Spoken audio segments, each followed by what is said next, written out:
Bonjour tout le monde, bienvenue sur ce module de management général et entrepreneuriat, un module qui s'adresse aux étudiants dans les filières économie et gestion, mais aussi dans les filières scientifiques et aussi pour les étudiants des filières d'ingénieurs. Ce module de management général et entrepreneuriat donc, est décomposé en deux parties. La première partie, ça va traiter le management général et la deuxième partie, ça va être sur l'entrepreneuriat.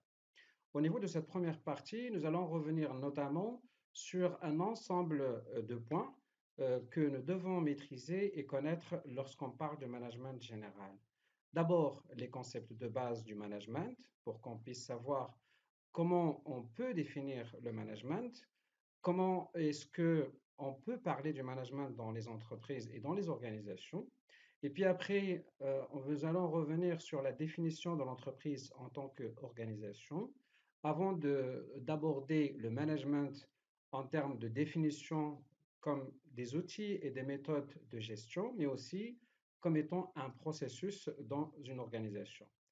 Après, donc, dans le troisième et dans le quatrième et le dernier point, nous allons revenir sur ce que les auteurs ont dit du management, que ce soit au niveau de l'école classique, l'école des relations humaines ou les écoles modernes. Alors, nous allons commencer par le premier point qui est les concepts de base du management. Alors, ce que nous allons voir dans ce module ou dans ces points-là, concept de base du management, c'est que nous allons essayer de revenir un peu sur une entreprise. Qu'est-ce qu'une entreprise? Et puis, l'entreprise, on va essayer de la situer dans son environnement, que ce soit environnement interne ou externe. Et puis après, on va voir l'entreprise en tant qu'entité économique, comment seront réparties les richesses. Alors, lorsqu'on parle d'une entreprise, la définition économique, c'est un agent économique, c'est une entité économique dont l'objectif ou la fonction principale, c'est de produire des biens et des services qui s'échangent habituellement sur le marché, c'est-à-dire que la différence entre une entreprise, par exemple, et une association, c'est que l'entreprise, elle a un but lucratif, c'est-à-dire il doit produire soit des biens, soit des services qu'il va mettre sur le marché dont il attend, pour lesquels il attend bien évidemment le bénéfice. Donc là, c'est une définition économique. Alors lorsqu'on essaye de revenir un peu sur l'entreprise, comment elle est composée, nous allons constater que principalement, nous avons trois facteurs. Le premier facteur, c'est le facteur technique. Alors quand on parle du facteur technique, c'est le matériel, ce sont les machines dont on a besoin pour procéder à la transformation de la matière première pour aboutir finalement à des produits finis. Et puis nous avons besoin du capital financier. Alors le capital financier, c'est l'investissement, c'est tout l'argent qu'il nous faudra pour acheter le matériel, pour acheter les machines et faire fonctionner l'entreprise. Mais comme vous le savez très bien, et vous l'avez bien compris, on ne peut pas avoir une entreprise sans la présence du capital humain. Donc le facteur aussi qui a une importance considérable, c'est le facteur humain. Et c'est en quelque sorte autour de ce facteur humain que va tourner les outils et les méthodes de management. Alors, l'entreprise, bien évidemment, il travaille dans un environnement. Et lorsqu'on parle de l'environnement de l'entreprise, vous allez constater que nous avons un environnement qui lui est interne et puis après, nous avons aussi des composantes de l'environnement externe.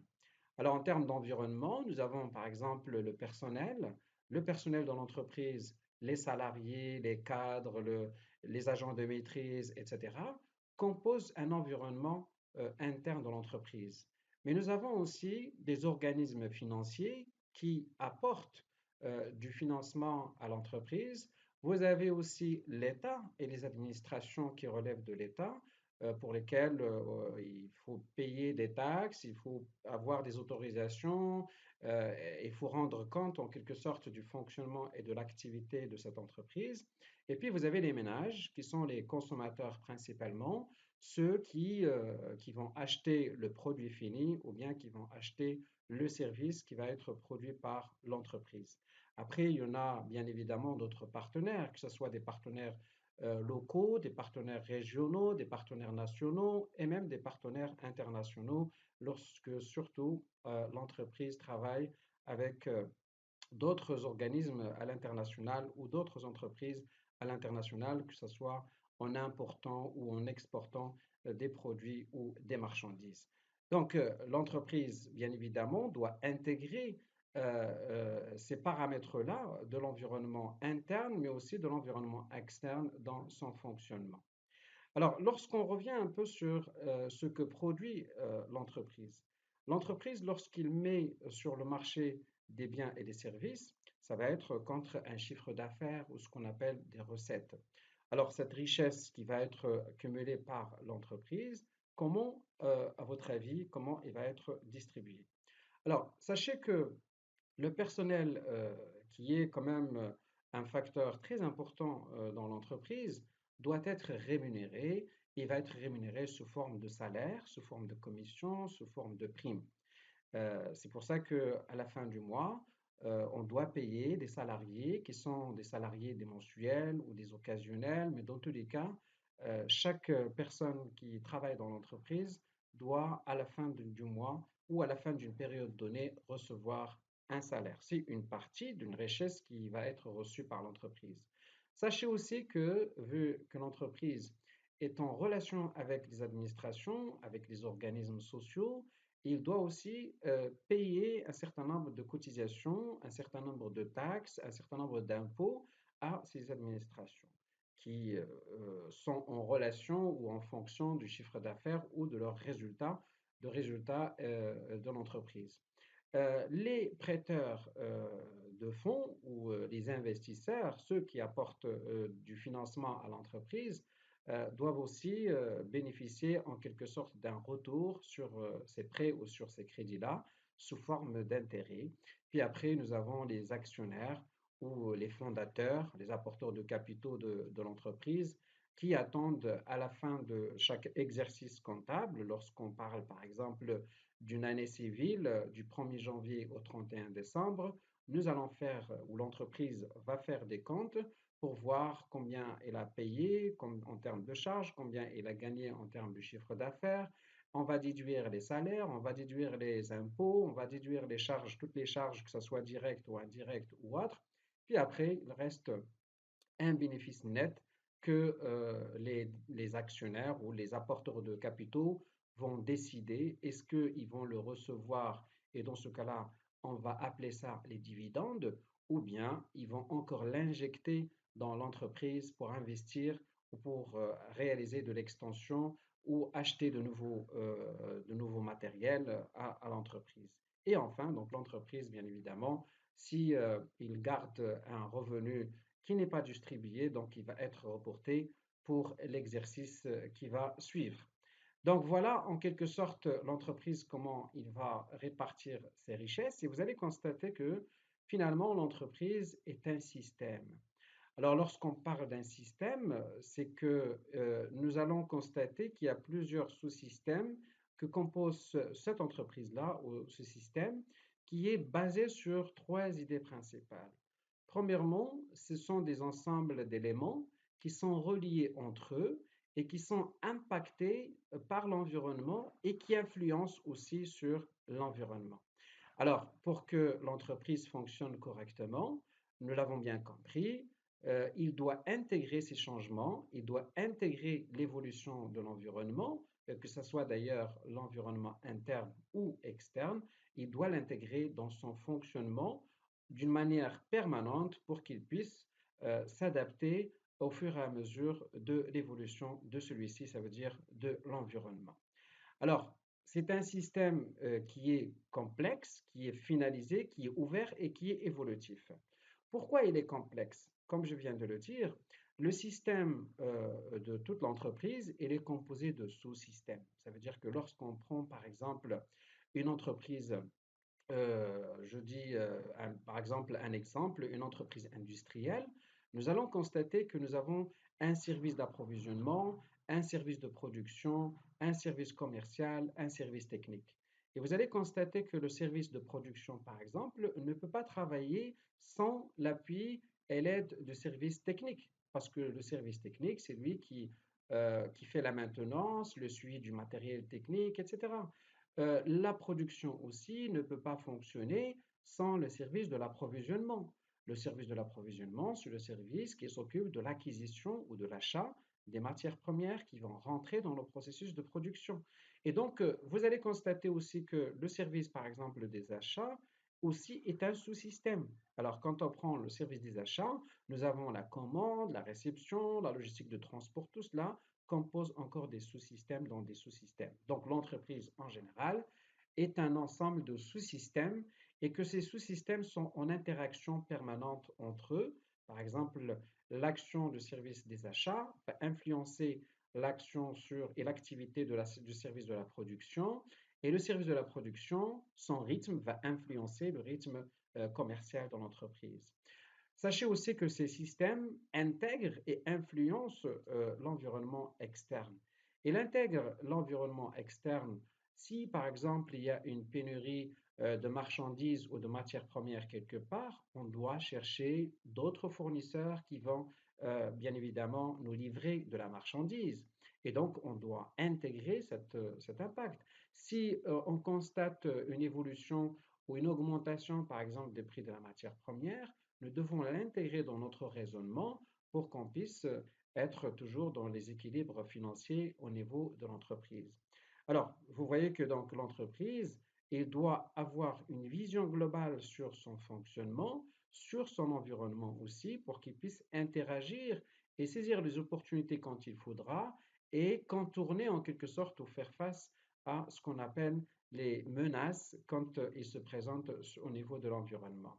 Et donc, vous voyez que cette liaison entre l'entreprise et l'environnement doit être une liaison permanente avec interaction. C'est un système aussi finalisé. Pourquoi? Parce que tout simplement l'entreprise, il a une finalité. Pourquoi il est créé? Pourquoi on doit créer une entreprise? On doit créer une entreprise parce qu'il y a un objectif derrière. Il y a un objectif de réaliser une production, de réaliser et de mettre sur le marché un produit innovant, et donc c'est un objectif. L'entreprise aussi, à la différence de ce qu'on appelle l'association, l'entreprise, elle a un but lucratif. Ça veut dire que tout le fonctionnement, toute l'organisation de l'entreprise doit être repensée et doit être réfléchie de telle sorte à ce qu'on puisse réaliser du profit, à ce qu'on puisse réaliser bien évidemment du bénéfice. Donc, vous voyez que finalement l'entreprise, elle a une finalité. C'est un système qui est ouvert. Pourquoi l'entreprise est un système ouvert? Parce que tout simplement, comme vous l'avez bien compris, il doit échanger un ensemble d'informations, un ensemble aussi de biens, de marchandises, de produits finis, mais aussi des flux financiers avec les organismes financiers, que ce soit les banques, les fournisseurs, les clients, etc., etc. Il doit sauvegarder aussi une frontière avec son environnement. Et cette frontière, comment elle est sauvegardée? C'est avec une structure. Vous devez mettre en place dans une organisation, nous devons mettre en place une structure, ça veut dire une organisation, un système de fonctionnement qui permet de créer cette frontière avec l'environnement. L'entreprise aussi, c'est un système qui met en place des procédures de régulation parce que lorsque l'environnement évolue, nous devons avoir une feuille de route, comment faire face à cette évolution et quelles sont les démarches à mettre en place pour bien évidemment atteindre cet objectif tout en intégrant l'évolution de l'environnement. Voilà, donc l'entreprise, c'est un système qui est aussi évolutif.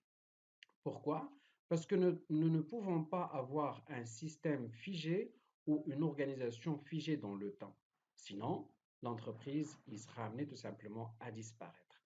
Donc, pour que l'entreprise assure cette pérennité, pour assurer la croissance et l'évolution, il doit sans cesse innover et aller dans la créativité. Et surtout, quand on a des grandes entreprises, ils ont un département qui s'appelle recherche et développement, qui ne cesse d'innover, de créer de nouveaux produits, une nouvelle manière de présenter le produit final pour qu'il se démarque ou pour qu'il se distingue par rapport à la concurrence.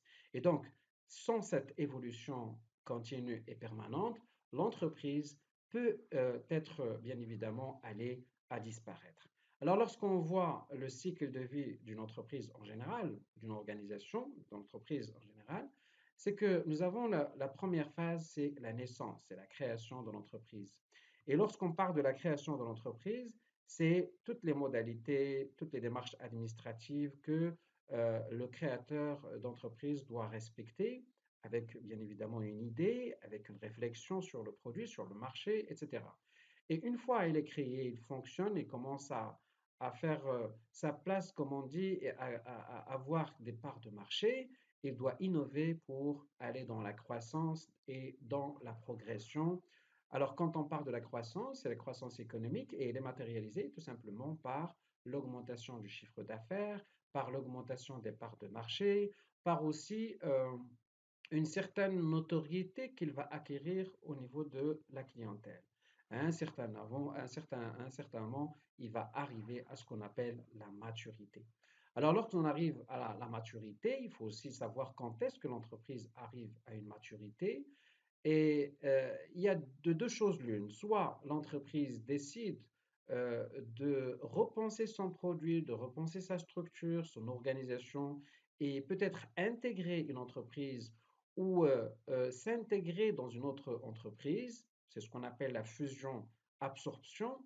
Et donc, on peut garder la même entité ou les mêmes raisons sociales, mais en intégrant de nouvelles activités et encore assurer de la croissance, ou bien il va être fusionné et le nom de l'entreprise va disparaître en faveur de la création d'une autre entreprise qui va être sur sa première phase de naissance, puis après, il va réaliser de la croissance et on continue.